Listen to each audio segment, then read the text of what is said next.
हाय मित्रांनो, आज पुण्यातला दिवस आहे 13वा. कामावर आलो, पण कामावर काय मनच लागत नव्हतं, कारण नुसते जॉब सोडायचे विचार करतात. त्याच्यामागचं कारण म्हणजे हा जॉब कमिशनवर आहे. आपण जेव्हा फ्लॅट विकणार त्याच्यानंतर आपल्याला 1 ते 1.5 महिन्यानंतर त्याचं पेमेंट भेटणार. सो ही खूप मोठी प्रोसेस आहे आणि आता मला सध्या पैशांची खूप जास्त गरज आहे. त्याच्यामुळे मला खूप जास्त टेन्शन आलं आहे. एवढे दिवस इथे दिले, आता मला हे काम सोडायचे विचार येत आहेत. थोडं खाली आलो.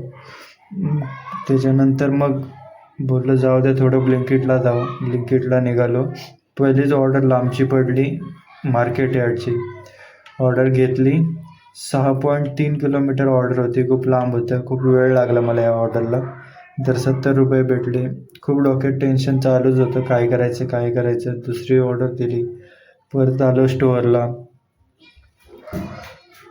त्याच्यानंतर परत एक ऑर्डर पडली, पॅनची ऑर्डर पडली. ती ऑर्डर पण 3 किलोमीटरची होती. गेलो घेऊन, त्याचे 43 रुपये भेटले. त्याच्यानंतर स्टोअरला आलो तर खूप गर्दी झाली होती, खूप पोरं आली होती. मग एक ऑर्डर घेतली आणि गेलो घेऊन. कामाचं काहीतरी करावं लागणार आहे. खूप जास्त टेन्शन येतं आहे. पुण्यामध्ये आपण पूर्ण नवीन आहे आणि या गोष्टी होत आहेत आपल्यासोबत. गेलो घरी.